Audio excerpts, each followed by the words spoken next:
those dirty beasts worship the mud now. Ooh, that was a little loud. Oh well. Anyways, this is part 2 of Robert Temple's A New Science of Heaven. In this part where we are only going to cover chapter 4, because chapter 4 is going to be a little bit long, and he quotes a lot of scientific textbooks, so it might be a little bit of a drag for some people, or perhaps most people. But in lieu of that, for one, this is for educational purposes only. This isn't for any monetary advantage on my part, I'll tell you that. More like disadvantage, to say the least. But before we get into chapter 4, I would just like to perhaps recap a little bit of chapter 3, because near the end he's talking about how the Kordylewski clouds are basically recording every single facet of life on Earth. And whether he meant to use the word recording, he does use the word twice or more than. Let's just quick see here. Let's share the screen. Doopy doop. Right here at the end of chapter 3, where he says how the clouds surpass any possible human knowledge at this time. The storage capacity for the information would easily include the ability to retain full knowledge of everything that has ever happened in our local cosmic environment for 4 billion years. So not merely just Earth. He's talking about however big this cosmic environment. That seems to imply a lot more than just Earth. Everyone who has ever lived will be recorded. Every creature that has ever roamed the surface of the earth will be recorded. Every plant which has ever grown will be as well. So he uses this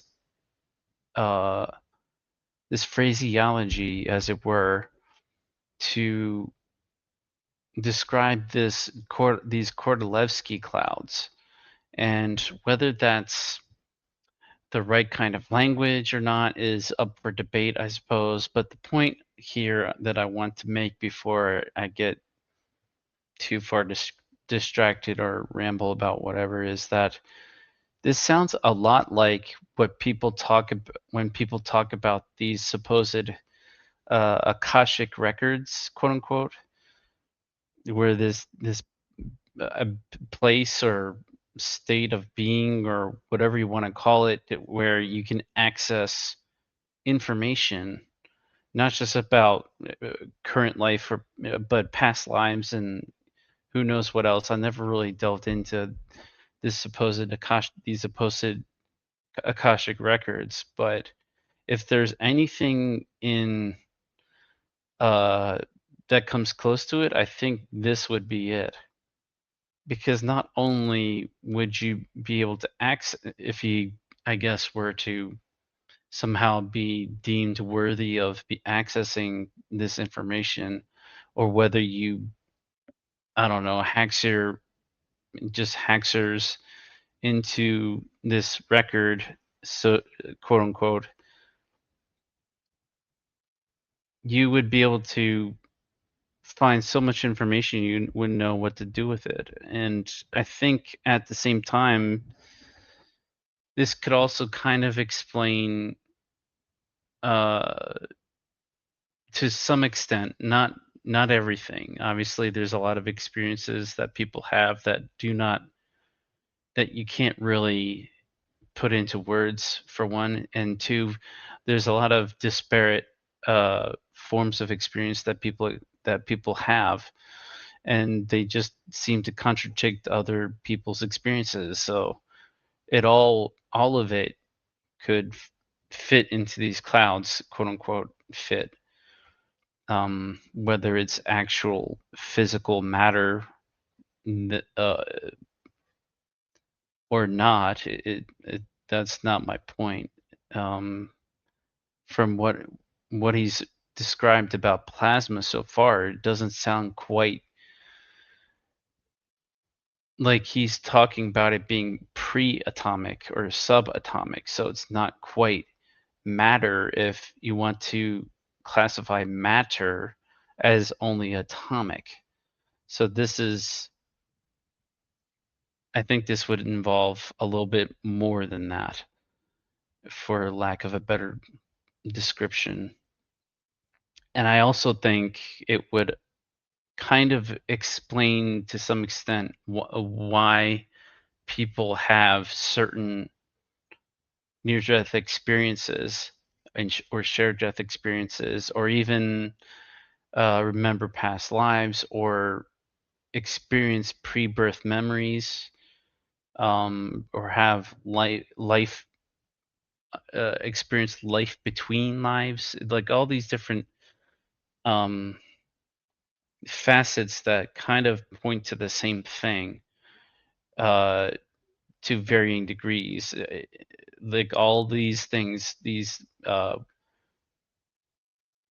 different phenomena seem to be pointing to having aspects of the same thing. And I think the Kordylewski clouds may have, if this is to be, if this right here, what Temple is saying is true, then I would think this would be very close to explaining a lot of that, uh, because you have all this information right here in the Lagrange points. Oh, I don't know how far back that was, it figure 1 or figure 2, where it shows the positioning of the Kordylewski clouds in relation to Earth. There's the swirl thing. I don't want to spend too much time on this. We need to get through chapter 4, and that's about 15 pages. It's not so much the pages that concern me, it's the material. So you have these two clouds in the Lagrange points on each side of the moon, right?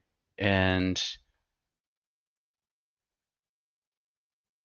they're not quite matter because they may be subatomic or preatomic, and also they seem to be recording everything. So whether you basically get into speculation at this point as to whom it's who is recording this information. Do these clouds have like a mind of their own? Temple here seems to be alluding to, if not saying outright, that these clouds have intelligence, where he talks about, well, why you need to have little green men from, some other galaxy when you have these clouds right here that are possibly billions of years old, to have all that time to evolve and to become more intelligent or whatever, because they're self-organizing. Is it this one? Yeah. After all, who needs little green men when you've got gigantic intelligent clouds on your doorstep, which are billions of times more intelligent than any little green man could ever be, billions of years older than any possible organic life form, and the entities who must in effect be the true masters of the universe. So okay, that's near the end of chapter 3 as well. So you kind of get, I'm not kind of, you are into speculation at this point as to whom or why these clouds seemingly want to record everything, if recording is even the proper word to use. or not. So I don't know. I guess I'm just rambling at this point because I ended part one with this quote here basically, and I didn't really delve into it as much as I would have liked in part one. So with that aside, we get into chapter 4, the 99%. I got 99 problems, but plasma ain't one, I guess. One accepts those incompatible things which, only because they coexist, are called the world. Jorge Luis Borges, or Borges maybe, apologies. In this chapter, I want to discuss a very surprising assertion that is not at all well known to the general public, and perhaps not well known by even scientists who work in other fields, but is universally accepted by scientists who do work in the field of plasma research. Alongside our atomic visible world is the subtler universe of plasma, like I was kind of talking about earlier. More subtle, so probably a part of the physical it is part of the physical universe, but not necessarily matter. Maybe I'm butchering how he described it earlier. I already kind of forgot. Anyways, it is in our understanding of that other kind of matter, quote unquote. Okay, he says it right there. It's an other kind of matter. Fourth state of matter. See, I already forgot. Allegedly, the fourth state of matter, still calling it matter.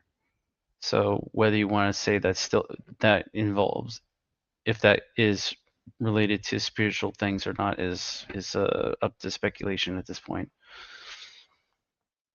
Um, that other kind of matter, quote unquote, that groundbreaking progress has been made recently. Some will no doubt say there is no other kind of matter, quote unquote, and that I must be talking nonsense. But the fact is that the existence of other kinds of matter, several of them, has now been proved. In fact, so much has recently been known about them that we can now begin to have some proper understanding of them. Let us start by talking about the most basic other kind of matter, quote unquote, which is called plasma today, and which was first properly discovered, quote unquote, as long ago as 1879, though not named until 1928 by Irving Langmuir, as we have seen. We have already seen, too, that plasma is very different from physical matter, quote unquote. Physical matter, quote unquote, is very rare in the universe. At least 99%, and some say more than 99.99% of the universe is composed of plasma. We therefore live in a plasma universe, not a physical matter universe. But what does this mean? What it means is that everything familiar to us on Earth is abnormal. What we call physical matter, quote unquote, exists in three familiar states: solid, liquid, and gaseous. These are, of course, exemplified in the three states of water: ice, liquid water, and steam. And until 1879, these were thought to be the three states of matter, quote unquote, beyond which there were no others. Nowadays, the fact that the universe is made of at least 99% of plasma is accepted by all astronomers, astrophysicists, cosmologists, and other scientists concerned with those subjects, and the implications of this remain obscure, for sure. And the fact that new kinds of plasma keep being discovered does not make it any easier. The latest forms of plasma are so extraordinary that they are frankly baffling. They are frankly baffling, and they're Where did I get there from? And the very small community of plasma scientists at work on these problems, some of whom I quoted in the previous chapter, are making an astonishing amount of progress, but are doing so largely without the knowledge of other physicists and astrophysicists. Here is what some of the leading scientists in the field have to say. Quote, nearly all the matter in the universe exists in the plasma state, occurring predominantly in this form in the sun, in stars, and in interstellar space. End quote. Anthony L. Perrott, Physics of the Plasma Universe, second edition, 2015, page 2. Perrott was scientific advisor to the United States Department of Energy between 1995 and 1999. He was acting director of National Security Nuclear Non-Proliferation Directorate in 1998. Since 1981, he has been associated with the Los Alamos National Laboratory. Quote, all but an infinitesimal part of the universe appears to be made up of plasma, probably all of it magnetoplasma. Thus, in most problems in cosmic electrodynamics, we are dealing with a non-rigid and electrically conducting medium extending to infinity, allegedly.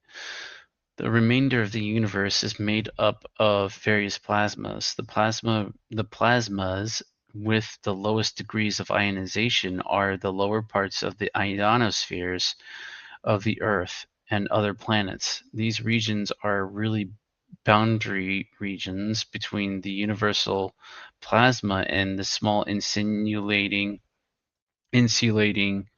atmospheric shells. End quote.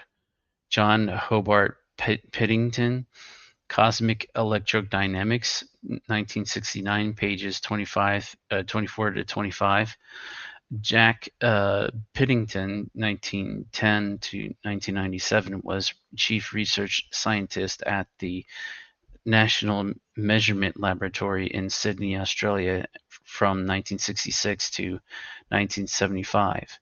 Quote, it is likely that 99% of the matter in our universe, in which the dust is one of the omnipresent ingredients, is in the form of plasma. Thus, in most cases, a plasma coexists with the dust particles. These particles, matter in the form of minute separate particles, may be as large as a micron. They are not neutral, but are charged either negatively or positively, depending on their surrounding plasma environments. An admixture of such charged particle or dust or macroparticles, electrons, ions, and neutrons forms a dust plasma, quote unquote. End quote. Padma Kant Shukla and Abdullah al Mamun, apologies, Introduction to Dusty Plasma Physics, 2002, page 1. Shukla, 1950 to 2013, was Distinguished Professor and Director of the International Center for Advanced Studies at Ruhr University Bochum in Germany. Mamun is Professor of Physics at Jahangirnagar University, Dhaka, Bangladesh. I'm really sorry about this one. That's a tongue twister. Quote, the three states of matter which occur at the surface of the Earth are, however, not typical of matter in the universe. Most of the matter in the universe exists as plasma. End quote. Marcel Goossens An Introduction to Plasma Astrophysics and Magnetohydrodynamics, 2003, page 1. Goossens is professor of applied mathematics at the Catholic University of Leuven in Belgium. Leuven, perhaps? Quote, scientific interest in high-energy plasmas has always also been rekindled along with pragmatic interest, because the great bulk of matter in the universe is in precisely this exotic state. For about 95% of the mass, neglecting dark matter, I think he gets into that maybe a little bit later, uh, according to modern estimates, is the plasma of ordinary and neutron stars, pulsars, black holes, and giant planets of the solar system, as well as the recently discovered hundreds of planets beyond the solar system. End quote. Uh, Vladimir Yevgenyevich Fortov, Extreme States of Matter on Earth and in the Cosmos, 2011, page 9. Fortov is one of the leading scientists in the world in his field and is currently president of the Russian Academy of Sciences. Quote, in most of the universe, plasma is actually the first quote unquote state of matter, and by a very large margin. Out there, fully intact atoms are abnormal in the extreme, particularly all the visible contents of the cosmos, not just stars, but even regions of rarefied interstellar dust containing barely a million particles per cubic meter are in a plasma state. End quote. Kurt Suplee, The Plasma Universe, 2009, page 1. Suplee is a science writer who has won the Science Journalism Award from the American Association for the Advancement of Science and other such awards, and has been nominated twice for the Pulitzer Prize. At one time, he was director of the Office of Legislative and Public Affairs at the National Science Foundation in the USA. Quote, plasma physicists know that the universe is not made up of invisible matter, quote unquote, but rather of matter in the plasma state. Electric plasma fills more than 99% of the universe, end quote. Donald Edward Scott, The Electric Sky. I have this book. I don't think I ever did finish it. 2012, page 3. Don Scott is retired professor of electrical engineering at the University of Massachusetts, Amherst. Quote, among all objects observed in nature, about 90% exist in ionized form. Plasmas, often considered the fourth state of matter, span a huge diversity of parameter scales and exist throughout the universe. End quote. Michael Bonnets et al. Introduction to Complex Plasmas, 2010. Bonnets is professor and chair of statistical physics at the Institute of Theoretical Physics and Astrophysics at Christian Albrecht University at Kiel in Germany. Kiel? I don't know if that's how you pronounce it, but quote, under ordinary terrestrial conditions, the plasma state of matter is quite rare and unusual. But in the universe, cold, solid bodies such as our Earth appear to be a rare exception.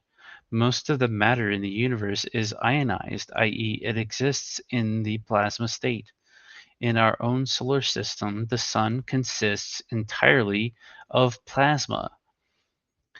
It's not a ball of fire, it's a ball of plasma. Its mass being 330,000 times larger than the mass of the Earth. The upper layers of the Earth's atmosphere are ionized by the sun, i.e., they consist of plasma. Many plasma phenomena are evident on a colossal scale in deep space. In our opinion, mankind is entering into the space age, which, to a considerable degree, is also a plasma age. This new stage in the growth of science and technology imposes increasing requirements on the youngest branch of physics, plasma physics. End quote. David Albertovich Frank Kamenetsky, uh, Plasma, the Fourth State of Matter, 1972, pages 2 through 8. Quote, space is not empty. A percentage of atoms in space are positively charged due to the loss of one or more electrons. The resulting exceedingly thin medium containing positive ions, quote unquote, and negative electrons is plasma, sometimes called the fundamental state of matter, quote unquote, since it constitutes more than 99% of the visible universe. The electromagnetic behavior of plasma clearly distinguishes it from solids, liquids, and gases. End quote. Wallace Thornhill and David Talbot, The Electric Universe, 2008, page 6. Thornhill studied physics and electronics at the University of Melbourne and subsequently became an independent scholar. Talbot, not Talcott, Talbot is an independent scholar. Who, baby? Quote, the properties of the plasmas are of paramount interest in cosmical physics because most of the matter in the universe is in the plasma state. In the interiors of stars, the gas is almost completely ionized. Vast regions of interstellar space around the stars are highly ionized. End quote. Hannes Alfvén and Carl Gunnar Falthammer. I don't know if I'm pronouncing his name right. I apologize. Cosmical Electrodynamics, Fundamental Principles, 1963, page 14. Hannes Alfvén won the Nobel Prize for Physics in 1970. Feldhammer is Professor Emeritus at the Royal Institute of Technology in Stockholm, where he succeeded Alfvén as Professor of Plasma Physics. Quote, most of the universe is plasma. As astronomers began to realize that the universe is mostly plasma, they also came to the conclusion that plasma physics might help to explain many of the unanswered questions about how stars are created and how they die out. Plasma physicists began making important contributions to astronomy and cosmology in the 1950s. Then in the 1960s, startling discoveries burst upon the astronomers. Quasars and pulsars, exploding galaxies, and disappearing stars all clamored for explanation. In all of these exciting and strange phenomena, plasma physics plays a key role, for there are cataclysms exploding in the heavens of a violence undreamed of even a few short years ago. And only plasmas are energetic enough to undergo such shattering catastrophes. To understand what's happening in the heavens, to understand how our own sun and earth were born and how they will die, we must understand plasma physics. The emptiness, quote unquote, between sun and earth then is actually a rich domain of plasmas and electromagnetic energies, end quote. Ben Bova, The Fourth State of Matter, Plasma Dynamics and Tomorrow's Technology, 1971, pages 28 to 31 and page 90.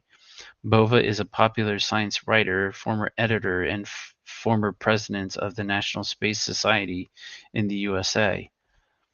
Quote, it is often said that 99% of the universe is in the plasma state. The Earth's atmosphere, too, becomes a plasma a plasma beginning about 100 kilometers above the Earth's surface. End quote. Atsuhiro Nishida, Atmospheric Plasma Physics, Volume 4, 1982, page 7. Nishida is Professor Emeritus of the Institute of Space and Astronautical Science in Japan. From the range of authoritative comment shown here, we can see now that there is an overwhelming consensus among scientists researching this in this area that the universe is mostly a plasma universe, and that what we call physical matter, quote unquote, or what I prefer to call atomic matter, quote unquote, since it is not plasma, must be very rare indeed. And plasma is the fundamental building block of atomic matter. Quote, a plasma is the first state of matter out of which all the other states of matter originated. Nature began with the plasma. End quote. Krishnan, Introduction to Dusty Plasma Physics, 2014, pages 1 and 2. Krishnan is Senior Professor and Dean of Sciences at the Indian Institute of Astrophysics, Bangalore, India. Quote, nature began with the plasma. Cooling of the plasma converted it into a gas. Cooling the gas converted it into a liquid. Cooling of the liquid converted it into a solid. That plasmas are the first state of matter out of which rose the other three states of matter has been amply demonstrated. The ubiquity of plasmas in the universe needs no demonstration. The phenomenal diversity of plasmas is there all over. The phenomenal diversity of plasmas is there all over the universe for all to see. End quote. Vinod Krishnan, Plasmas, the First State of Matter, 2014, pages 1 and 40. Is that the same book? No, it's a different book. See above. Turning Everything Upside Down. Okay, I think we got through most of the quotes. I don't know, we'll see. I mean, he basically makes it pretty. I don't think anybody can argue with all that. I mean, he's definitely cited that to, I think, anyone's satisfaction, that plasma is the majority of the universe, the known universe, I guess you could say. Anyone who thinks he or she has never seen plasma hasn't been outside lately. As we have mentioned, the sun and stars are made entirely of plasma. It seems likely that the giant planets Jupiter, Saturn, Uranus, and Neptune are also made largely of plasma.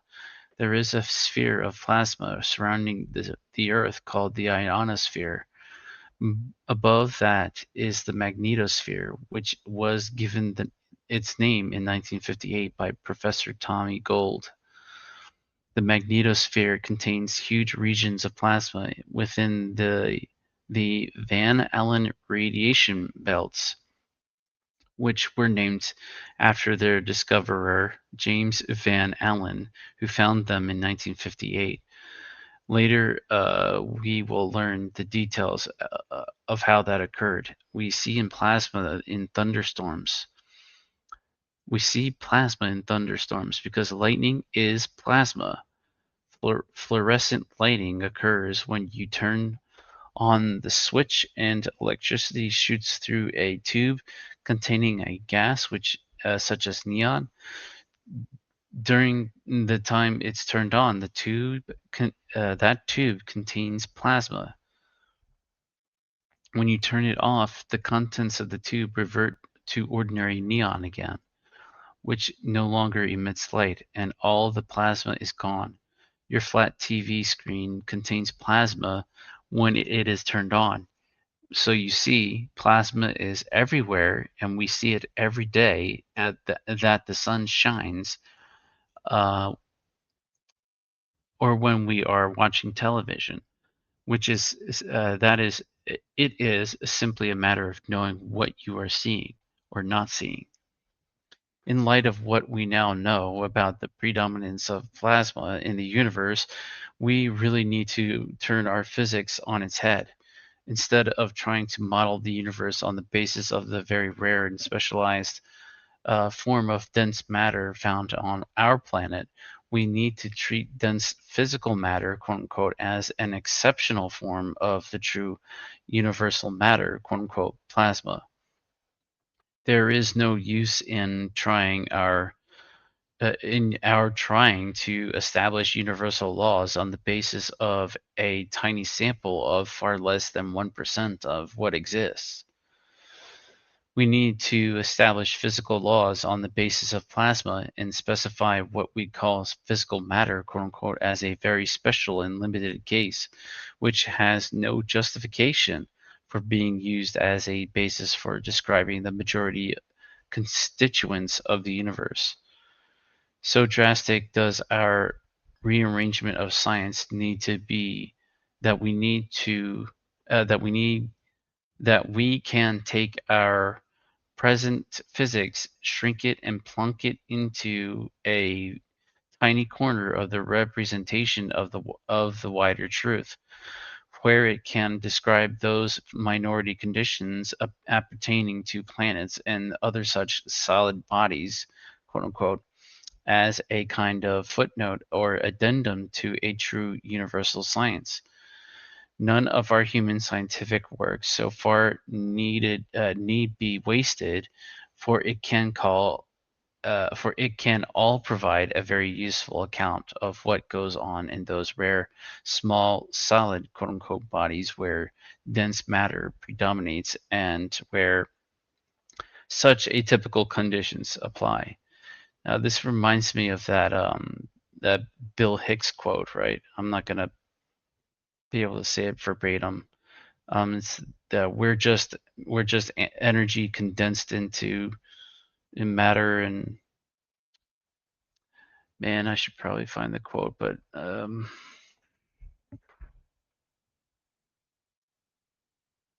take a brief intermission here.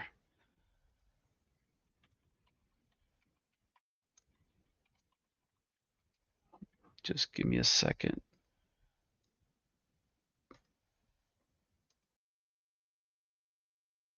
Okay, we're going to remove that, and we're going to share. Whoops, what did I just do?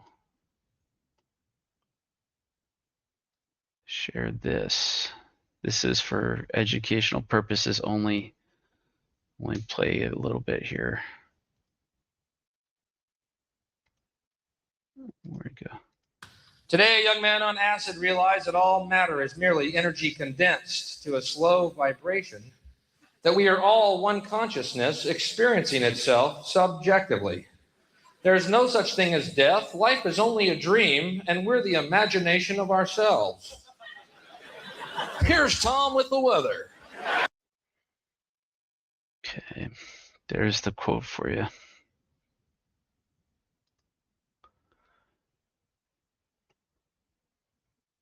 So back to the text in a second here.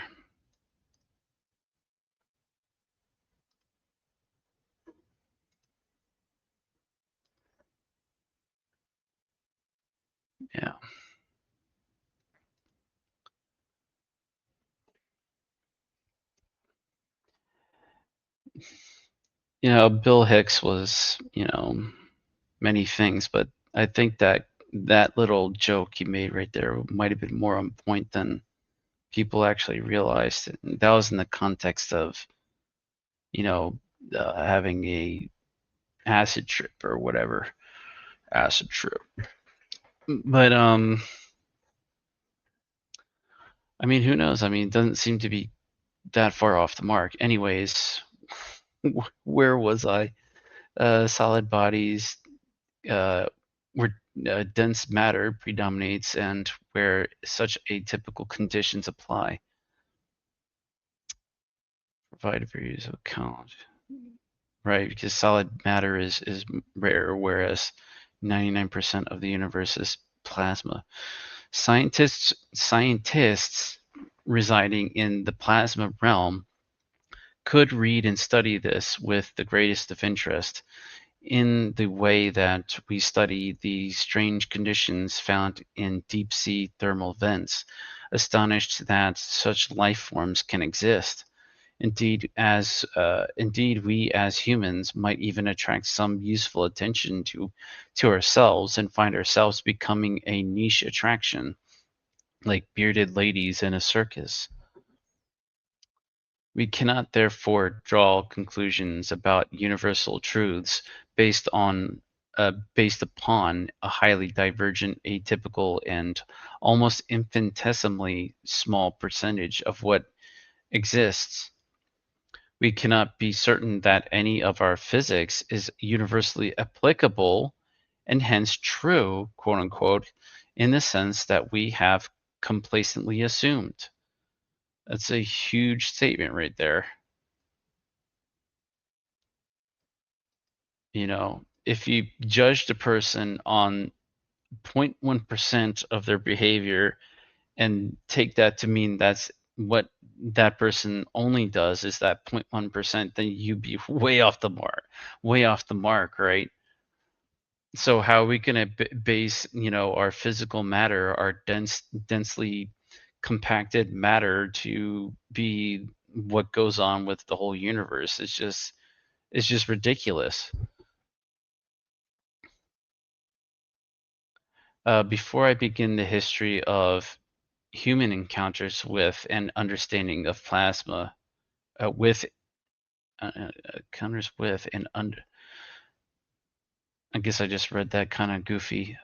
Before I begin the history of human encounters with and understanding of plasma, I want to return to the subject of a seemingly naturally occurring manifestation of plasma, which, although relatively rare, is dramatic and may help us understand the descriptions of various religious phenomena in ancient history, as well as helping us to understand a way that plasmas such as the Kordylewski clouds might interact with us. Oh, I thought chapter 4 was longer than that. Hmm. Hmm. What do we got here? We can probably do chapter 5 maybe. Yeah, let's do it. I mean, we did 3 chapters in the first part. Might as well do at least 2 chapters in this part. Chapter 5, Great Balls of Fire.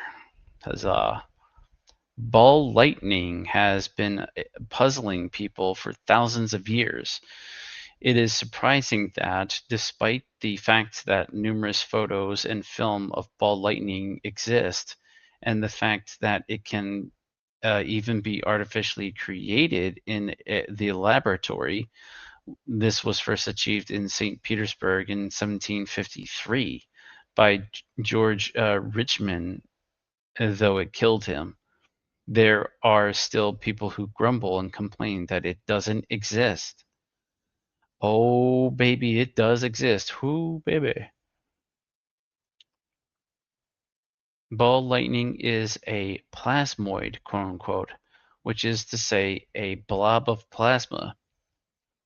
There are several fascinating books about ball lightning.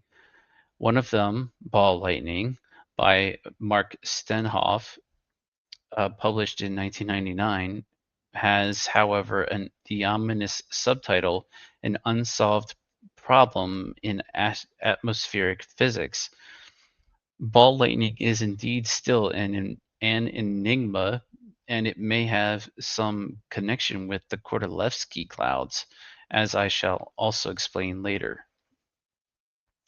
Very briefly, Ball lightning is generally a spherical or nearly spherical glowing ball of fiery light that rolls around rolls along the ground or flies through the air, and sometimes passes through solid walls and emerges intact on the other side. It has sometimes been seen rolling down the aisles of passenger planes and frightening people. Yeah, I'll say frighten people if you die from them.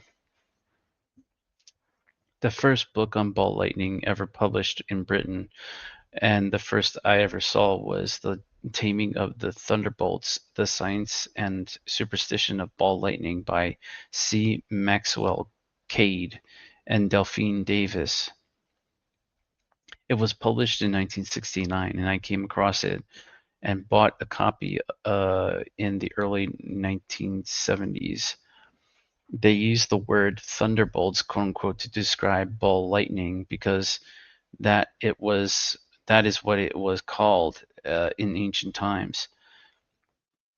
And the early part of the book traces the history of accounts of what was probably ball lightning in the Bible, Ezekiel, and the classical authors Pliny and Lucretius up until modern times. They collected 107 case history accounts, and in their acknowledgments, they said that they spent 5.5 years researching the book and wrote, quote, almost 1,000 letters with the correspondence in 16 different countries, end quote. At the time the book came out, and in the years immediately following, there were derisory reactions, and the authors were assailed by many scientists having written about something that did not exist and was a mere fantasy. There are now hundreds of scientific publications about it. It has often been photographed, and there are many films of it easily available on YouTube. Although the one that I first saw was a fake, I forget. Anyways, there is no doubt that it not only exists, but has existed throughout the whole of recorded human history, and doubtless for the whole period of existence of our planet. Ball lightning is indisputably electrical in nature, whatever theory one has for how and why, and has several characteristics in common with traditional descriptions of ghosts. For instance, if there is a high wind and a sphere of ball lightning appears in the air, it can move steadily against the wind as if the wind were not blowing. In other words, the wind does not appear to affect it in any way, even though the glowing sphere is generally rather small. So that it's like a bug flying around me. Go away, bug. Where was I? Appears in the air. It can move steadily against the wind as if the wind were not blowing. In other words, the wind does not appear to affect it in any way, even though the glowing sphere is generally rather small, so it should be so light in weight that the wind would blow it away very fast. Spheres of ball lightning can also, as I say, sometimes pass through solid walls and emerge intact on the other side as if the walls had not been there. This is what ghosts are often claimed to do. I am not necessarily suggesting that most ball lightning of the usual sort is intelligent, but it is also possible that some ball lightning phenomena are associated with intelligent entities and are even plasmic drones, quote unquote. I say this because a minority of reports describe their behavior in such a way that suggests intelligent control of their movements, as they seem to be inspecting people and things, and also spotting, pursuing, and entering aircraft in flight, which presumably would be impossible for a mindless entity, or one that was not remotely controlled by an intelligent entity as a probe. I mean, I guess you could say aliens or some shit. I'm not saying it's aliens, but it's aliens. Considering the existence of the Kordylewski clouds and my suggestion that they are intelligent, it makes sense that they would want to monitor what is going on here on Earth. And so what would make more sense than to have plasmoid reconnaissance? That's a phrase. I therefore suggest that many of the balls of lightning and similar phenomena, and hence also many UFOs, are scouts and surveillance drones operated by the clouds. The many UFOs, you say? Interesting. It's a suggestion, though. It's just speculation at this point. The sudden movements observed in so many glowing UFOs, the right angle turns, the rapid disappearances, the vast speeds, the ability to go underwater and re-emerge, and so on, all make instant sense if one assumes that they are probes from the plasma clouds. But that kind of flies in the face of your earlier statement at the end of chapter 3, right? If everything is recorded, then why would you need probes? I mean, if literally everything is recorded, then either you would need to have probes everywhere, or you don't need probes at all, because it's already plasma in a sense. It's plasma derived. It's been plasmated, as perhaps one could say. But I don't know. I don't know for sure anyway. I guess I have speculations, I have guesses, but I mean, anyone else can have an intelligent guess as anybody else. Continuing. The storage capacity for information of the two clouds, which together are 9 times the size of the Earth, means that the entire history of humanity, oh brother, the entire history of humanity could be stored in them, and as suggested earlier, and that the United States National Security Agency supercomputers in Utah, which store all the telephone and internet communications on Earth. Hello. The NSA supercomputers in Utah. What was that project called? I forget the name of it. Basically, the fucking data center in Utah, which stores all the telephone and internet communications on Earth. Well, that little admittance right there is kind of interesting. Are ridiculously puny by comparison. Yeah, like not even a pinprick, right? Subatomic in comparison, I guess you could say. It is impossible to resist the suspicion that the clouds know so much more about Earth events than all the security agencies in the world combined that any attempt to equal their surveillance powers would be futile. A little jab there. Plasmoid reconnaissance and surveillance drones would not need to be operated by anyone, but the clouds may have created robotic physical entities to act for them. Okay, so now the plasma is the source of the aliens, like robotic physical entities, like the Greys. The Greys are robotic. I think, like, I want to say it was what was her name? Probably not just her, but others have also probably have stated that that Greys are robotic, like Clarissa Conti is who I'm thinking about. but it's probably others as well.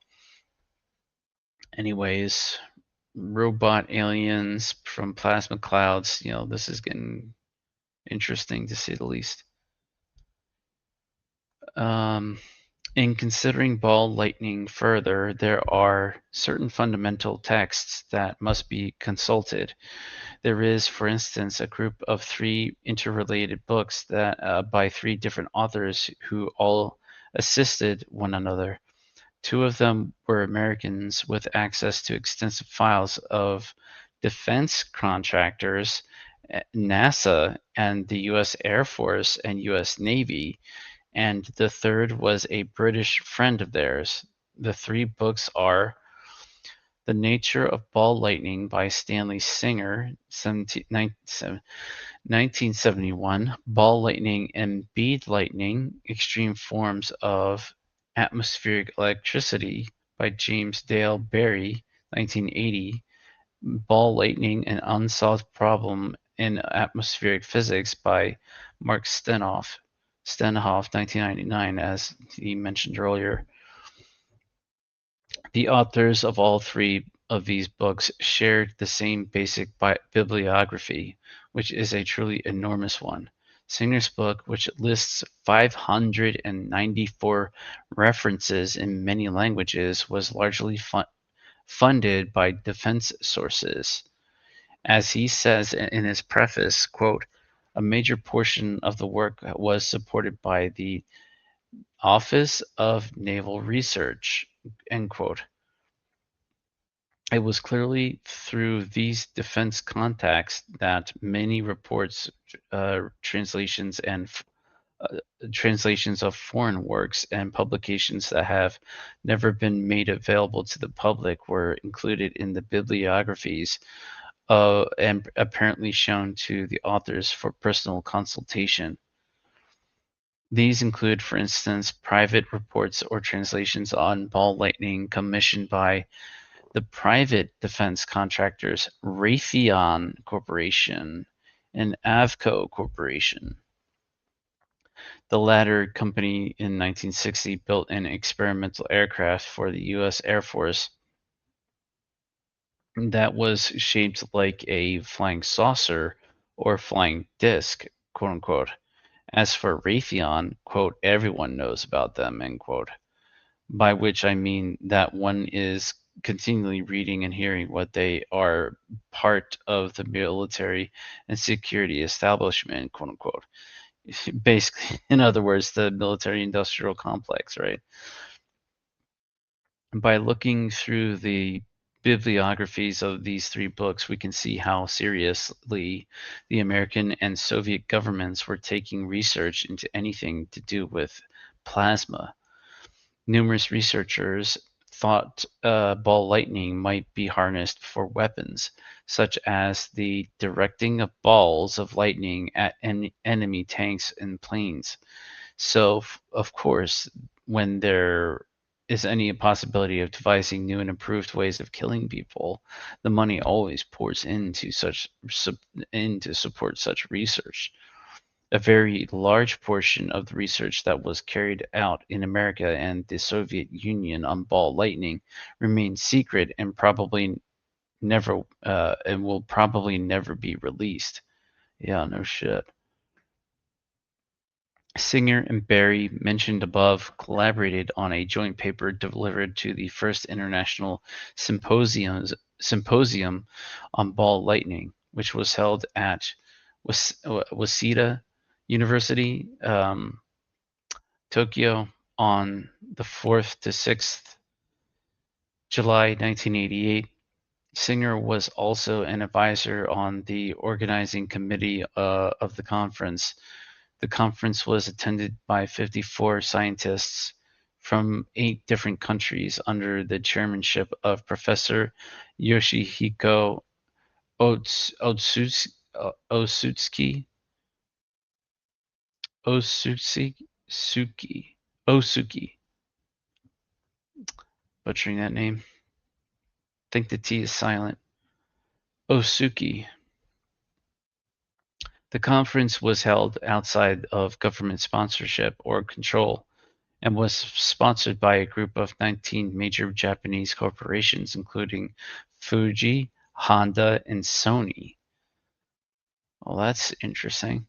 The proceedings of the conference were published in 1988 and contain a great deal of important information. Although I have a copy myself, these proceedings are now unattainable for sale. Anyone interested in ball lightning should try to find library copies of these important proceedings. Skimming quickly over some of the strange ball lightning phenomena that have been discussed at such length in numerous books and articles, with hundreds of case reports, we find that ball lightning can enter closed rooms and buildings. It appeared frequently inside Second World War American submarines running along the floor. And it has often occurred in airborne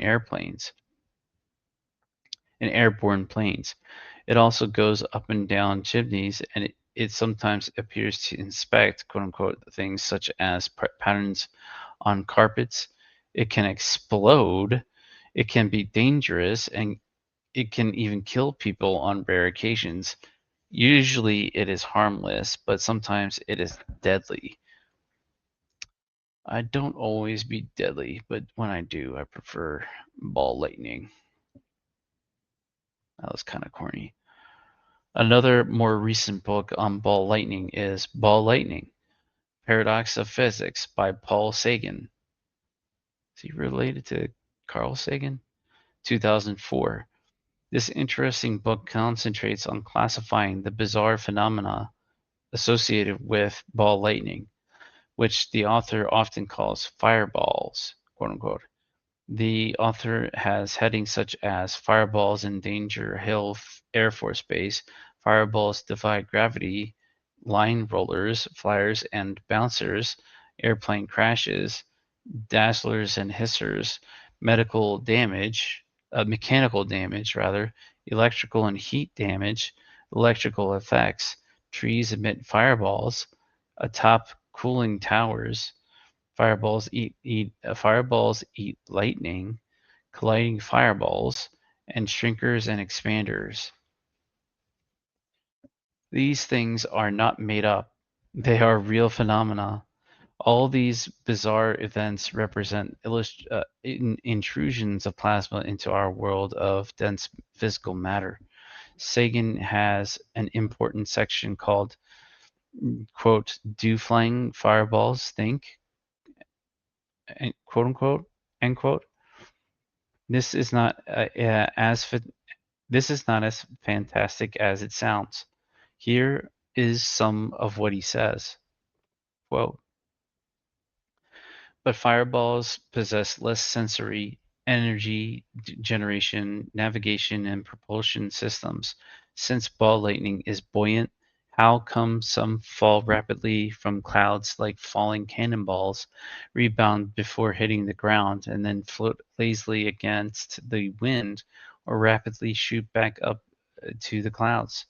How does a ball know, quote unquote, excuse me, where an aircraft is, follow it closely, and not be affected by the 500 miles per hour airflow and turbulence, and not just tumble or be swept away in the wind and turbulence?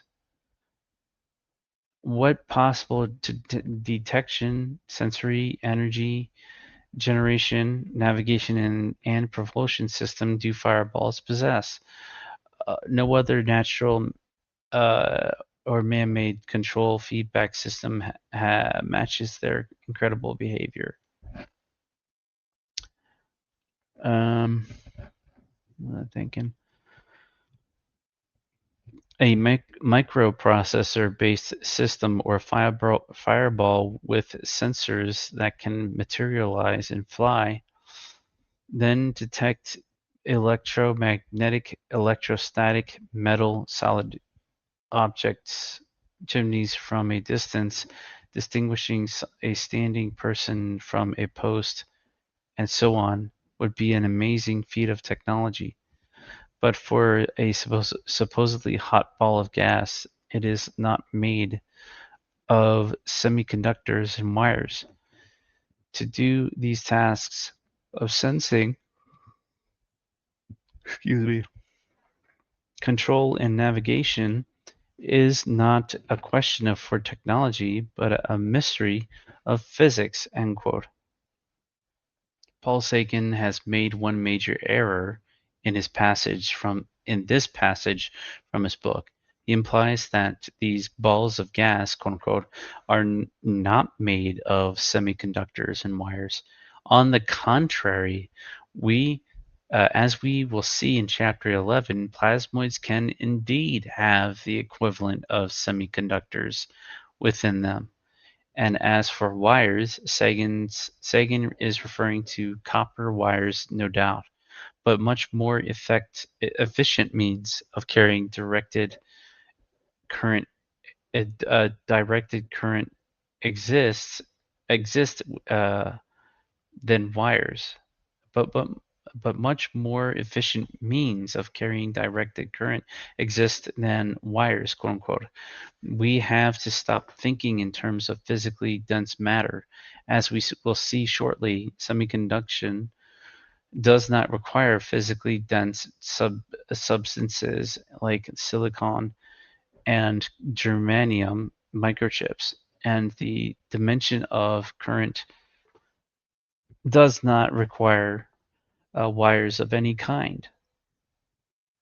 Plasma equivalents of both semiconduction and wires are fundamental to complex plasmas, especially to plasma crystals, and it appears that some fireballs or balls of lightning are indeed complex plasmas, and as we will see later, the ones that are of that kind of that kind can be full of internal cells, quote unquote, semiconductor regions, and filamentary current carriers galore.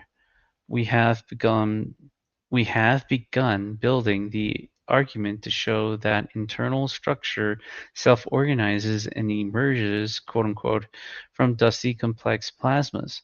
And some of the lightning balls are probably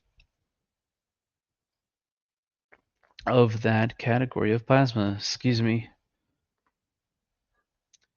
There are so many fantastic aspects of ball lightning recounted at great length in various books and hundreds of articles that it would be pointless for me even to begin to try to summarize and them all be and getting tongue tied here. That it would be pointless for me even to begin to try to summarize them all here. Ball lightning has clearly often been responsible for some UFO sightings, and that's something. Excuse me.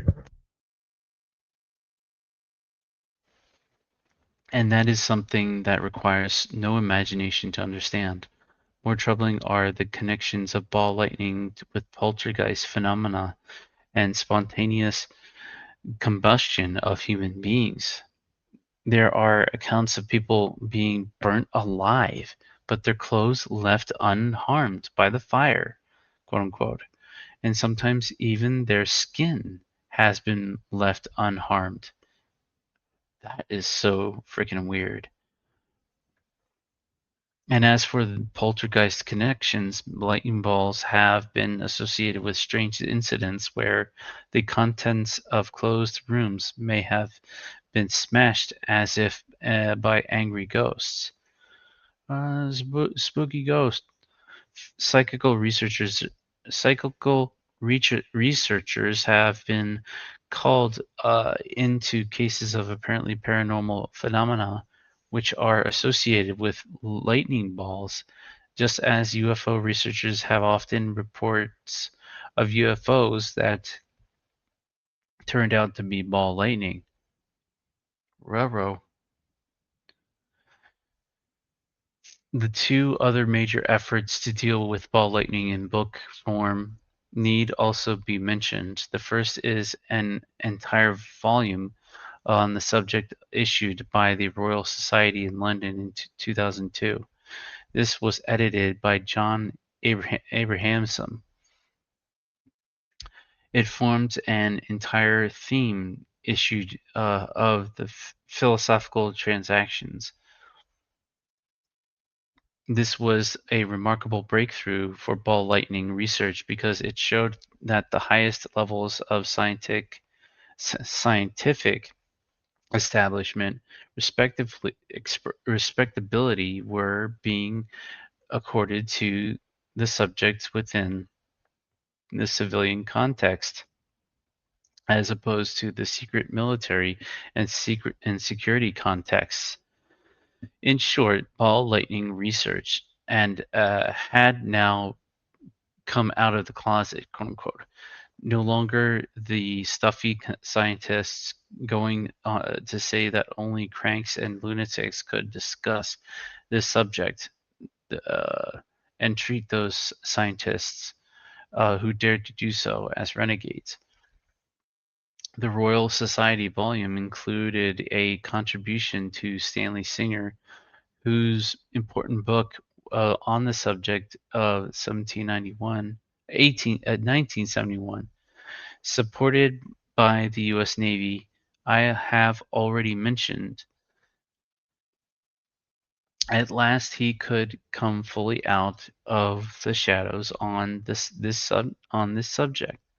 The volume also included contributions by the Russian scientists Alexander Vladimirovich Bychkov, Bykov, my apologies, and Vladimir Lvovich Bykov, who have major international reputations. Vladimir Bykov is a co-editor of the book The Atmosphere and Ionosphere, Elementary Processes, Discharges, and Plasmoids.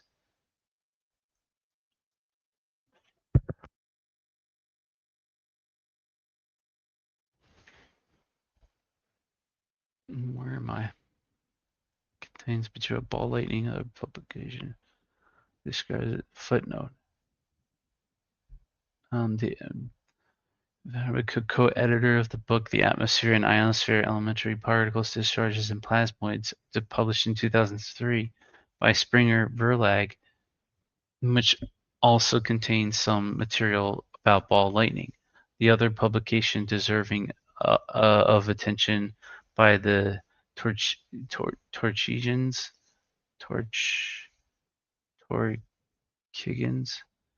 were reasons of space described in a footnote. Back in a bit, in 1943, the Mexican Manuel V. Cerrillo was the first person to suggest in a report written in Spanish for the American government that ball lightning is a standing wave, quote unquote, or soliton phenomenon, quote unquote, on soliton. We will come to an examination of these in Chapter 11. What is important here is that lightning balls are, as I have already suggested, an example of extremely fine structures that are able to move through space and also through denser objects while keeping their shape and internal structure. In this way, one of the weird phenomena of the subatomic level described by quantum mechanics called solitons can also happen at the macro level in plasma. On the other hand, ball lightning sometimes seems to shatter when it strikes a surface. It can hit you with a whammy and electrocute you, or it might strike you and be harmless. The subject is still more mysterious than there is a lot to learn. Mysterious and there is a lot to learn. One thing does seem sure, namely that plasma is involved. I have seen ball lightning only once. My wife and I were driving one night during the 1970s on the road north of from Branbury, England. Olivia was at the wheel. I was one of the passengers. I was one in the passenger.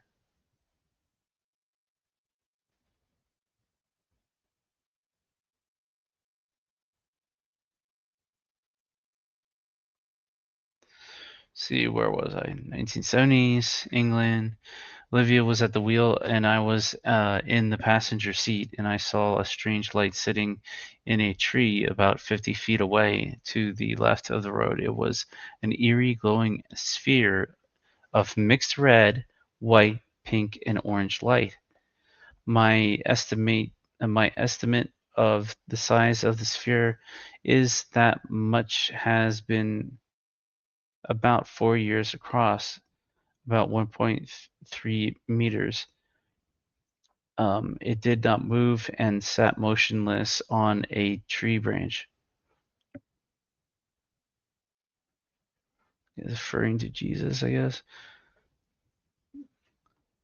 Because my wife was driving very slowly in a dark two-lane road in our old Morris Minor, I was able to observe the ball lightning for a minute or two clearly.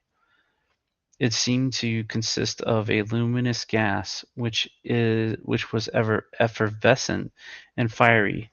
It gave If it gave out sound or smell, I could not have detected.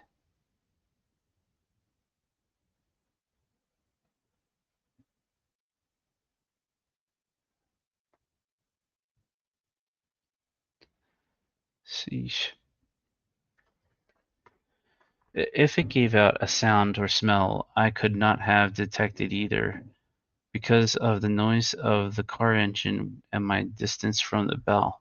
Ball lightning is often hisses and gives off smells of sulfur and brimstone. There was no thunderstorm activity going on at the time and was a quiet evening, so that the sum of some so that is the sum of my limited personal experience. My sighting was unusual in only two senses. The first that the ball was motionless, and second, that it persisted for longer than usual. The ball, as ball lightning, often vanishes very rapidly. I also had the uncanny feeling that the ball was alive, quote unquote, which I then decided could not have become, could not have been true, could not have been true.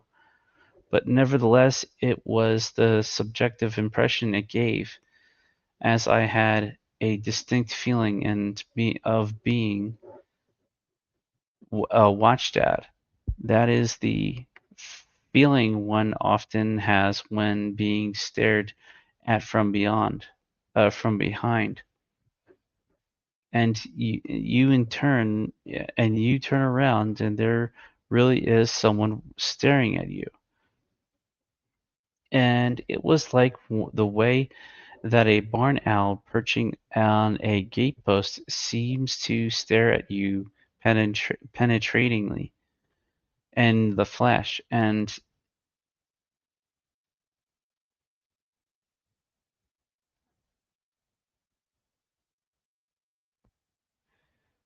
staring at you. Sheesh. Barn owl, country road late at night. I wanted to go back and investigate, but there was nowhere to pull over. It was late, dark, cold, and then, so we did not bother. I have on one other occasion I have on one other occasion had the impression that I was being observed, quote unquote, by plasma. So I shall briefly mention the incident during 2014 or 2015. My wife and I were asleep in a hotel room in Paris, where the usual flat screen plasma TV set set was mounted on the wall. Uh, I woke up from a deep sleep suddenly because I felt that someone was staring at me. I opened my eyes and very quickly, without moving, and I could see that the TV set had been what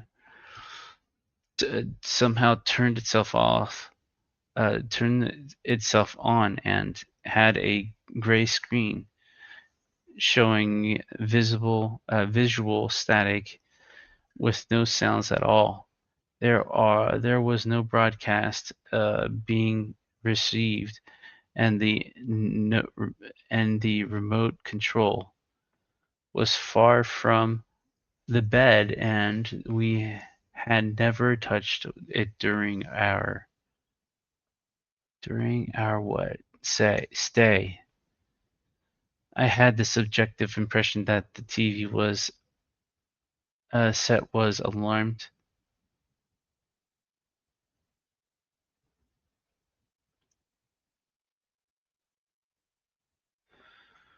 I should have stuck with just chapter 4. Faded into black. Faded to black.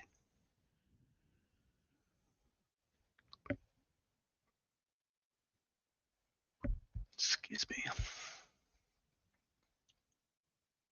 Faded to black. That is the only time that has ever happened to me. So, did I read all this?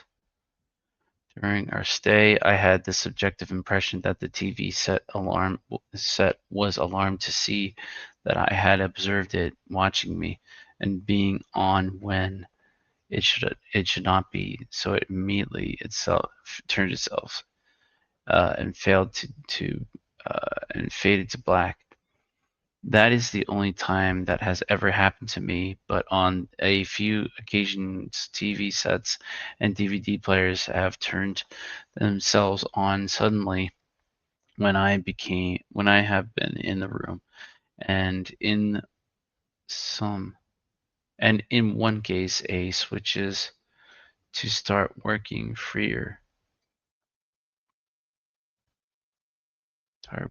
of its own accord. However, none of those occasions did have the creepy feeling that someone was always watching me.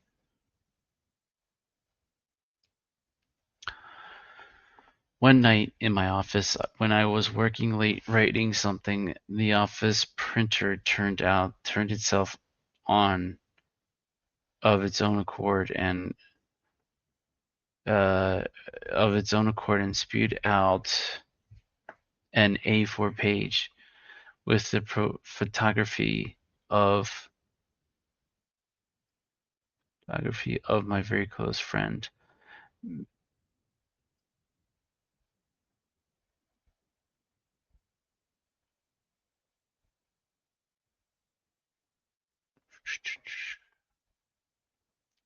Watching you, Mr. Temple. One night in my office, when I was working late writing something, the office printer turned itself on of its own accord and spewed out an A4 page with a photograph of my very close friend Michael Bygent, who had died not long previously. I had not touched anything but my keyboard, and as I worked on a document, and the printer had been turned off, quote unquote, remaining only on standby, i.e., the electrical power was still on, but the machine was off.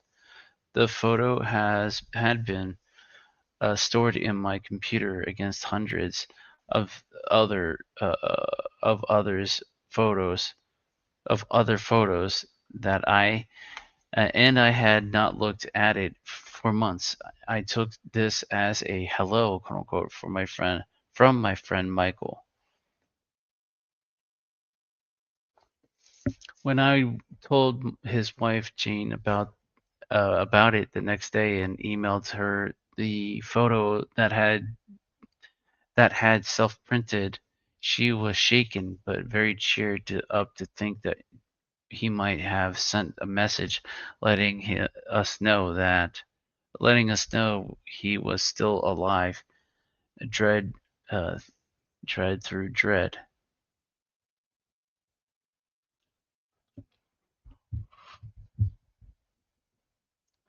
Excuse me.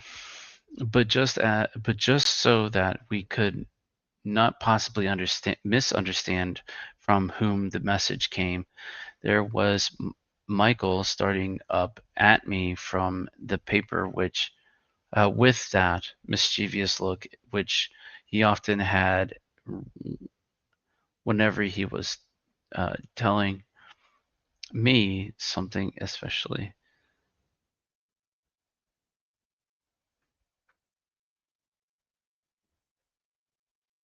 usual. My own theory is that ball lightnings are charged plasma crystals containing a massive amount of microscopic dust particles, which become visible only under certain conditions. As early as 1955, the famous Russian physicist Peter Leonidovich Kapitsa suggested that uh, ball lightning was a spherical plasma. He began his article out of that year, saying, "quote The nature of ball lightning is not yet understood." End quote. That's for sure. His main questions were here is quote where does the energy for the ball come from? He does many calculations and makes assumptions, some of which since 1955 have uh, become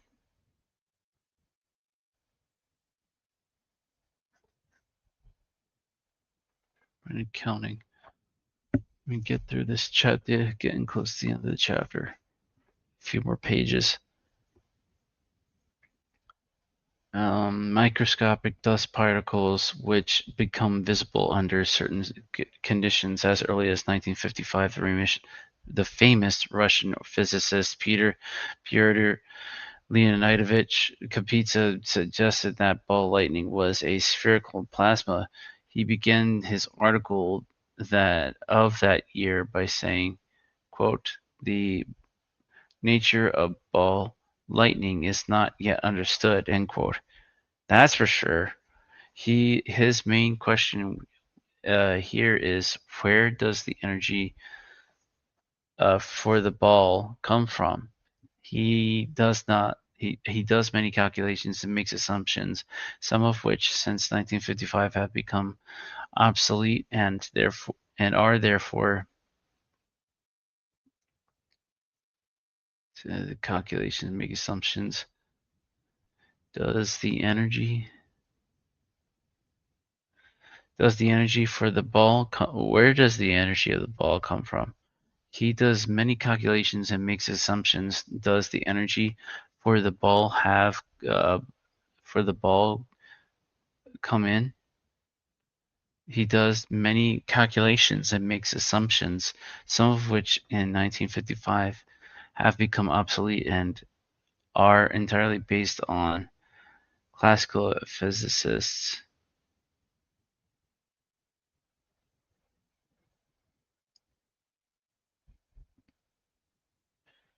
See, where are we? durations, wavelengths, etc., much of which I believe to be today irrelevant, and look instead at the part of his article is still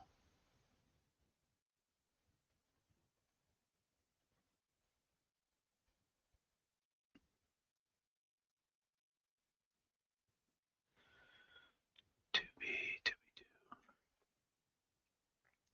He does many calculations and makes assumptions, some of which since 1955 have become obsolete and are entirely based upon classical physics. I shall skip his discourses of energy sources, size, and wavelengths, etc., much of which I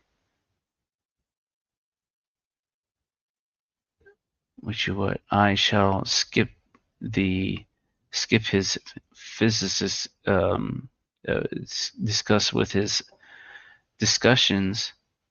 Yeah, really say that word 5 times fast to make bases.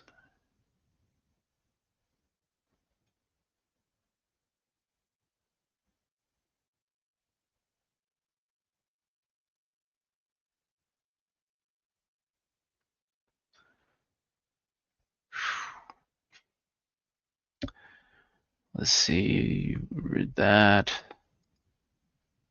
Much of which I believe to be today irrelevant, and look instead at the part of his article that is still continuing interest. Kapitsa believed that lightning balls were formed in the following manner. Quote, initially there exists a volume of plasma which is small and weakly ionized, end quote, but then it resonates with and becomes excited by radiation, which, quote, causes effective absorption of radio waves because of this ionization grows with it also the initial volume of the sphere,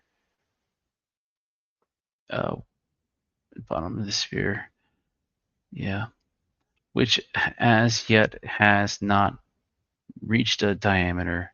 The Essentially, the resonance characteristics and the of the absorption process will be determined by the geometry. By the geometry.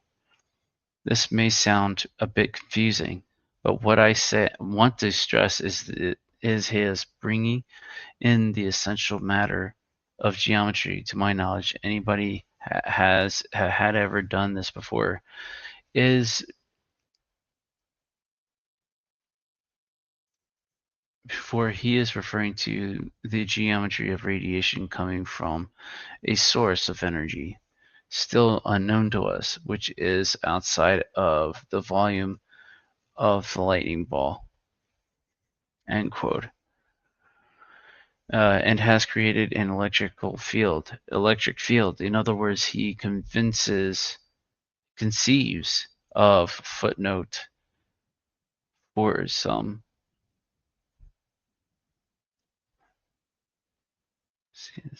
noted for great interest. Oh dear, this is messing up on me. I need to get through this.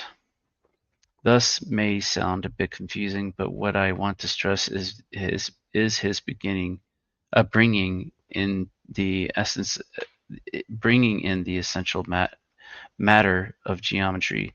To my knowledge, nobody has ever done this before. He is referring to the geometry of radiation coming from a new source of energy still unknown to us, quote unquote, which is outside of the volume of the lightning ball, quote unquote. He has created an electric field in other words, he receives of the electrical field that the supplies and early and energy for the lightning ball as having geometry. See the footnote for some further details on of very great interest. It is not necessary for the reader to know any more of the complicated technical details than this. Capizzo is invoking what we can now see is a crystalline structure of an electric field. Electric fields always have structure of some kind, which can be suggested by drawings of shapes of the fields using the device known as uh, lines of force, quote unquote, with visual aids. But a crystalline structure is a different matter. It is a rigidly fixed pattern, which is a more ordered kind of structure, a higher level of order for a field. Such phenomena had never been imagined before.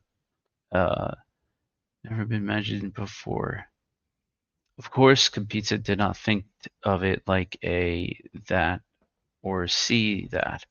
He was in my footnote makes as my footnote makes clear, thinking of nodes, antinodes, and resonance points in the sense of their being action points or foci. He did not conceive of them as being joined in a structural entity. I look at this differently when I see those points as vertices of a geometrical plasma crystal. But having adopted my conception of the plasma crystal, we can use Kapitsa's scheme and other similar ones as the internal structural maps of those crystals,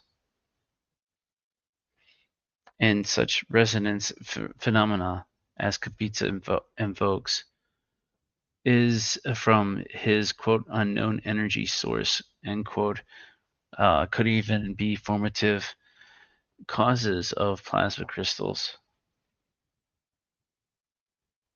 Readers may wonder about what it means to call a plasma crystal a crystal. After all, we are used to holding gems and quartz and such.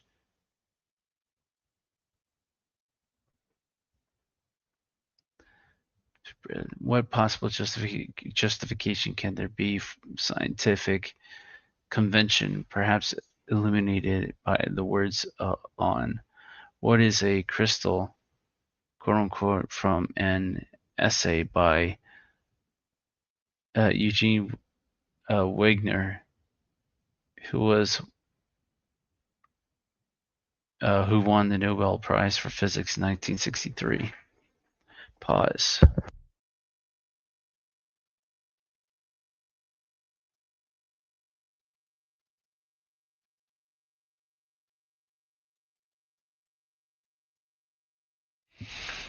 Quote, X-ray studies have revealed that most of the solid bodies in our surroundings are crystalline.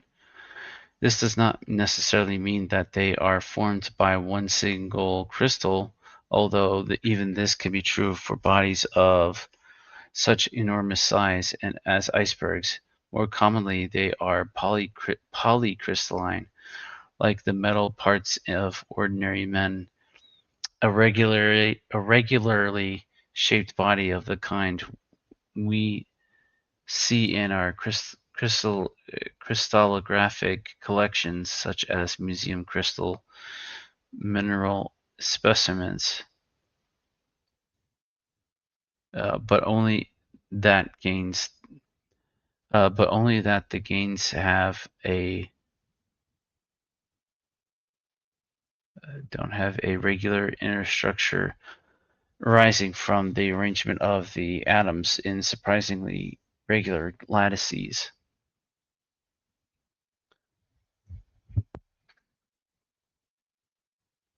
The crystalline and polycrystalline substances constitute by far the greater part of all solid bodies found in nature. Particularly, all rocks are conglomerates of crystals. Ice is crystalline, and so are all metals. The the grains of sand are minute crystals, and loam is also crystalline. Apart from the glasses and substitutes of organic world, like wood, there are very few non-crystalline solids. The enormous differences between the physical properties and different kinds of lattices make it evident that the forces holding the atoms or molecules together are very different. In the ionic lattices, the constituents are charged particles. The electric forces between ions are very strong. These lattices are always so constructed that the positive ions are surrounded by negative ions. The negative ions you by uh, surrounded by negative ions, the negative ions by positive ones. Since opposite charges attract each other, there are considerable forces that hold.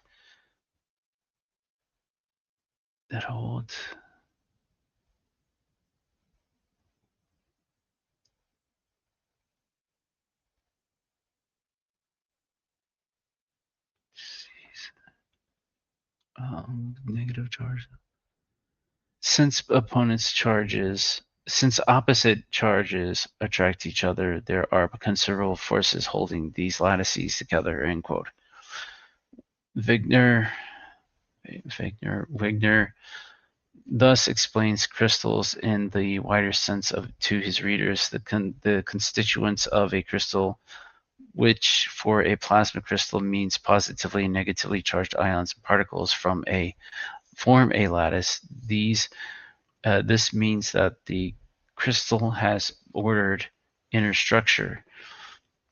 As we will see later, this inner structure can be very useful in the storage of memory, computation, and other faculties of intelligence. And in space, plasma clouds that are crystalline are undoubtedly polycrystalline and consist of myriads of similar crystals. If you or I were able to stand in space next to a plasma crystal, we could only see if if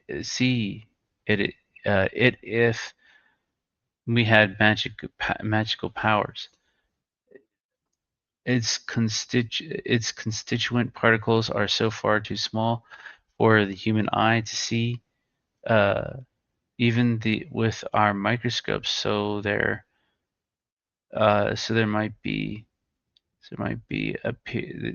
might appear to be nothing here, and such plasma crystals, especially if they are polycrystalline, can extend for gigantic distances.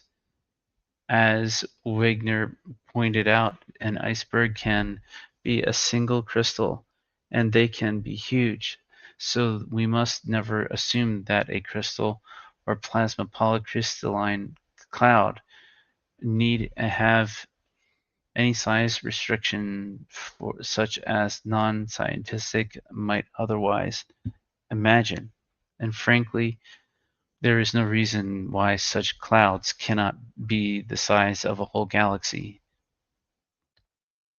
From such a perspective, our local Korolev clouds are tiny, verging on being insignificant. They only seem large to us. I will add um, one more thought. Try to imagine the intelligence of a plasma cloud the size of a galaxy. People are always talking about intelligent life in space, quote unquote, and wondering where, quote, they are end quote, but they, quote unquote, may have been hiding in plain sight, considering that our sun is made up of plasma, and that stars are therefore also made of plasma. It is entirely possible that everything you can see in the night that is not one of our own satellites is alive and intelligent. Big red, white, and yellow, and often blue cars. Blue stars may really have little green men. Time to rethink.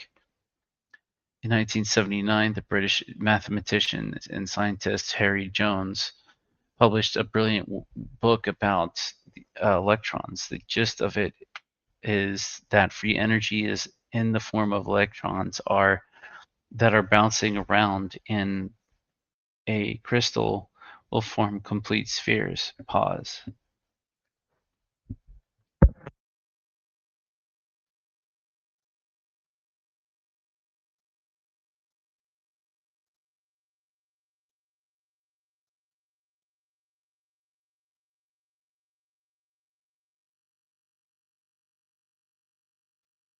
This helps me to understand in more depth what Kapitsa said in 1955 and to develop my own ideas. When I read this, it became immediately apparent to me that if we visualize ball lightning as charged, dusty plasma crystals, the fact that the surfaces of crystals contain constant energy form complete spheres when freely suspended in a medium explains the spherical shapes of lightning balls, which has been puzzling scientists forever. Convincing convincing graphic evidence of the crystalline structure of ball lightning may be seen in an astounding photo taken in 1955 by a Swiss amateur photographer named Af Goffer, which was published for the first time in 1965. I reproduce a section of this black and white photo in Figure 4. The full photo shows three successive images of ball lightning flashes side by side, which because they took place within 40 to 100 microseconds of each other, all appeared on the same photo, which had an explosion of time longer than that. The portion reproduced here, reduced from 3 to 2 images because of space, shows two of them side by side. They are essentially identical. The third, not shown here, was the same. What this demonstrates is that the visible electric charges were following uh, the same complex paths uh, readily, repeatedly within the same crystalline structure. Otherwise, the flashes would have been random and would have varied, but they could not have replicated themselves. We need to think in terms of three dimensions. Then look at when looking at this same two-dimensional image. We need to think in terms of three dimensions when looking at this world dimensional image. Nothing that some of the lines across the world seen on the flat, but that is an illusion surface because of flattening the three-dimensional image. The electricity was not in fact flowing along surfaces and points and interests that interstices that never ceases to feel me. Dang. Anyways, electricity was in fact flowing along the surfaces, points, and interstices, and turning in at vertices within the crystal.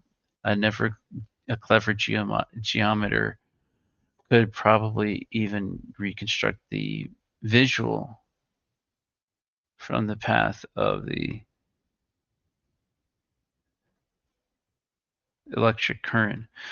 This kind of behavior is typical of the phenomena studied in a new discipline known as topological physics, quote unquote, where currents and runs when current where currents run along edges and hinges of solid geometrical forms.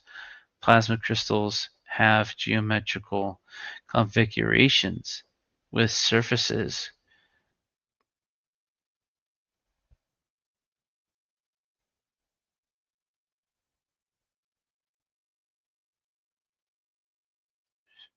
to pause. Plasma crystals have geometrical configurations with surfaces called boundaries, quote unquote, when speaking of plasma, edges or hinges, quote unquote, and vertices and or nodes. So that's the picture the guy took with like no security at that one university. This guy almost looks like he's fishing or something. Like, whoa. Figure 4, a portion of Goffer's photo had taken in 1955, showing 2 or 3 of the identical parents.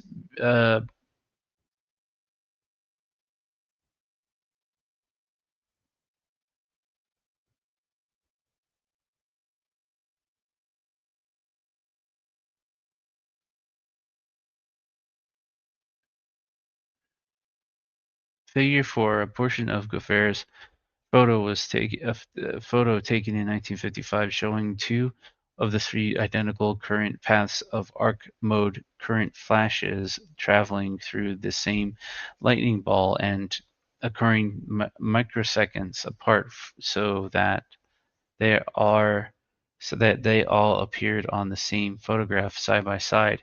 This evidence substantiates the theory of ball lightning being charged dusty plasma crystals. It plotted in 3 dimensions the current path would help us to reconstruct the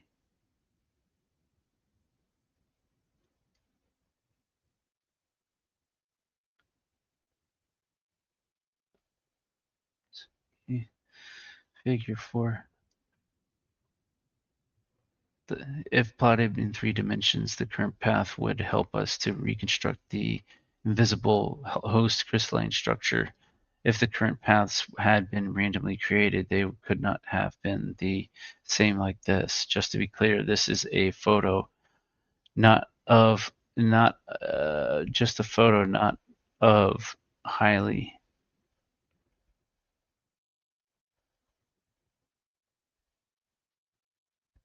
What the heck? Where'd that go? If the current paths had been randomly created, they could not have been the same same like this.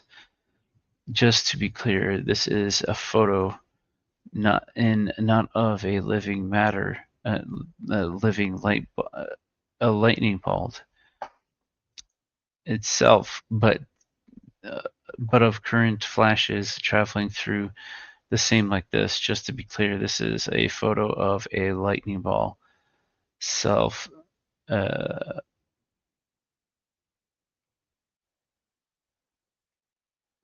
the current path And just to be clear, this is a photo not of a lightning ball itself, but of current flashes traveling a part of lightning ball. Part of a lightning ball showing that a portion showing only a portion that ball, which is to say,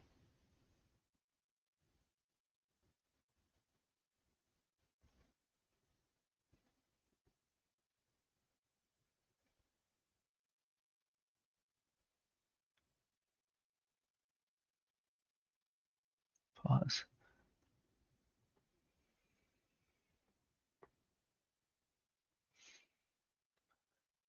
Showing only a portion of that ball, which is why the image itself does not look like a ball. We have just seen Eugene Wigner's helpful explanation of crystals that are not the solid objects with which we are all familiar. Plasma crystals are not solid. They are made of charged particles and ions containing a crucial admixture of microscopic dust particles that make the crystalline structure possible. Most of them are invisible to our eyes and weigh essentially nothing. As I explained early in this book, when I stressed that the universe is made of 99% plasma, so that solid, dense matter is very rare and atypical. So I must now stress that it follows that plasma crystals are very common and pieces of quartz and gems are very rare.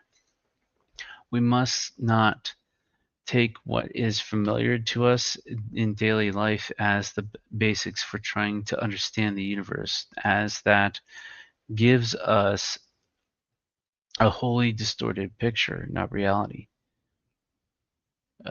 Distorted picture of reality.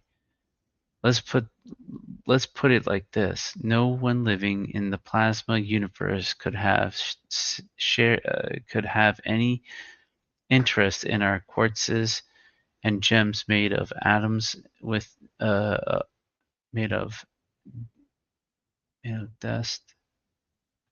Any universe as that living in the plasma atoms of dense solid matter.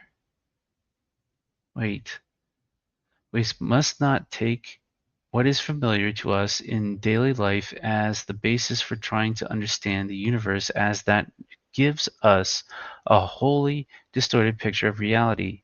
Let's put it like this: no one living in the plasma universe would have any interest in our quartzes and gems made of atoms of dense solid matter. They are only important to us. We need to stop being flat earthers and get real, quote unquote, sad trombone. This means that there may be 99% more plasma crystals in the universe than there are dense matter crystals like quartz. So if we can get our heads around that, we can begin to see the light. We simply have to keep struggling to pull ourselves out of an earth-centric view of things and get a plasma-centric one instead, if we want to understand the universe properly. This has all kinds of implications. Plasma crystals are capable of being fantastically complex, and complex in an ordered and dynamic way. Uh, Plasma crystals are capable of being fantastically complex and complex in an ordered and dynamic way needed for intelligence. This chapter, in this chapter, we have seen that ball lightning made of plasma has the ability to move through solid objects with its form unchanged. In this, it exhibits the same weird behavior that is complex dusty plasmas. That is observed in the quantum realm in the form of what are called solitons. We have seen that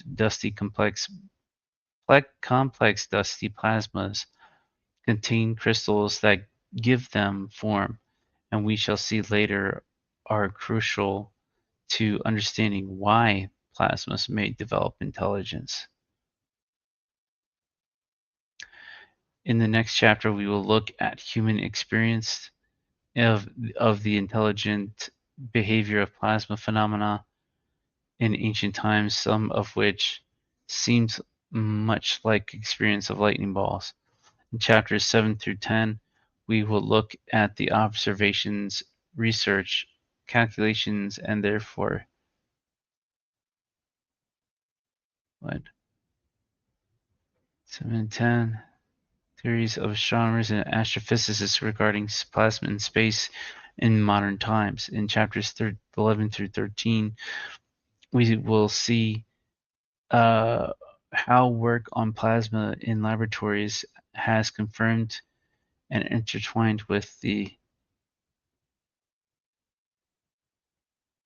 work of the astronomers and astrophysicists. In chapter 14, we bring all this together to summarize the arguments that complex plasma can be intelligent.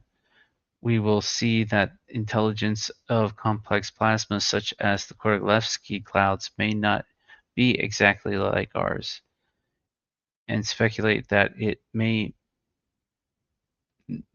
be more like the artificial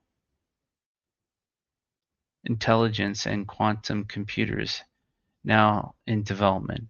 Then in the last section of the book, chapters 15 through 17, we will look at the plasma inside our bodies and ask what the implications are. Is our own intelligence in some way dependent on this plasma? And that is the end of chapter 5.